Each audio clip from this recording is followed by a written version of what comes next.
दोस्तों, इस साल के अलावा दुनिया भर से 22 लाख से भी ज्यादा लोग हज के लिए मक्का शरीफ पहुंचते थे। इस बार तो आप सभी को मालूम है कि इस बीमारी के चलते बाहर के लोगों को हज करने की इजाजत नहीं मिल सकी है।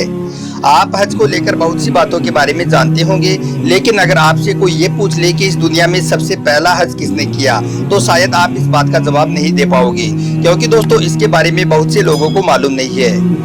दोस्तों, आज के इस वीडियो में हम आपको यही बताने वाले हैं कि इस दुनिया में सबसे पहला हज किसने किया।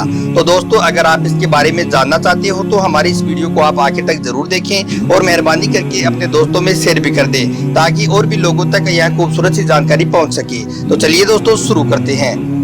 दोस्तों, सऊदी अरब के मक्का शहर में काबा शरीफ की तामीर तो आदम अलैहिस्सलाम के दौर में ही हो चुकी है। रिवायतों में आता है कि जब अल्लाह ने आदम अलैहिस्सलाम को जन्नत से निकालकर इस जमीन पर भेजा, तो आदम अलैहिस्सलाम ने अल्लाह के हुक्म से पहाड़ों से पत्थर ला लाकर खानाए काबा की नींव रखी और खानाए काबा को तामीर किया। लेकिन उसके हजारों साल बाद जब हजरत नूह अलैहिस्सलाम के जमाने में जो भयंकर तूफान आया था, उस तूफान में काबा का ढांचा भी ढह गया था, मगर उस तूफान में भी खानाए काबा की नींव बाकी रही।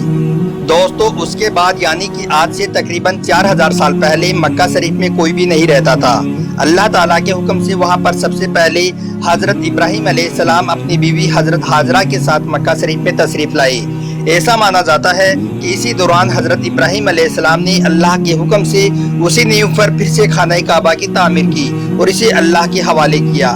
अल्लाह ताला ने हजरत इब्राहिम अलैहिस्सलाम को यह हुक्म दिया कि वो इस घर को रुकू और सजदा करने वालों के लिए पाक साफ रखे और लोगों में हज करने का ऐलान भी कर दे।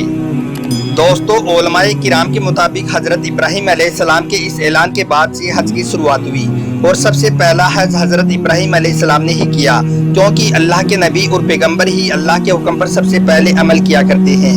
दोस्तों, हजरत इब्राहिम अलैहिस्सलाम को जब अल्लाह की तरफ से लोगों को हज करने की दावत देने का हुक्म मिला, तो हजरत इब्राहिम अलैहिस्सलाम ने अल्लाह से ये सवाल किया कि ए मेरे खुदा, यहाँ पर कौन लोग हैं जो मेरी आवाज़ को सुनेगी।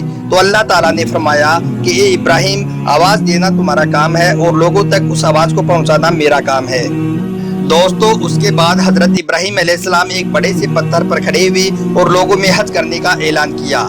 तो अल्लाह ने हजरत इब्राहिम की उस आवाज़ को इतना बुलंद कर दिया कि उस आवाज़ को दुनिया के हर इंसान ने सुना, यहाँ तक कि पेड़ पौधों को भी वो आवाज़ सुनाई दी, जिसकी वजह से पहाड़ और पेड़ पौधों में भी ये ख्वाहिश हो गई कि वो भी अल्लाह के इस पाक घर की ज़ियारत करें। दोस्तों, हजरत इब्राहिम अलैहिस्सलाम के बाद वक्त धीरे धीरे बीतता चला गया और मक्का शरीफ में लोग घर और मकान बनाने लगे।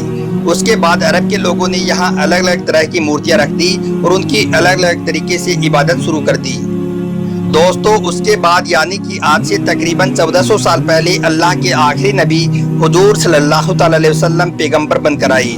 उस दौर में लोगों का बहुत ही बुरा हाल था। लोग आपस में लड़ झगड़ रहे थे, बच्चियों को जिंदा दफन कर रहे थे, विधवाओं को जीना तक का अधिकार नहीं था। सबके अलग अलग देवी देवता थे, कोई किसकी पूजा कर रहा था तो कोई किसकी। इस बुरे दौर को खत्म करने के लिए और लोगों की रहनुमाई के लिए अल्लाह ने आपको अपना पैगंबर बनाकर भेजा। आपने लोगों में से जात पात की दीवार को खत्म कर दिया, काले गोरे में फर्क को मिटा दिया और सब लोगों को एक ही लाइन यानी कि इस्लाम की लाइन में खड़ा कर दिया।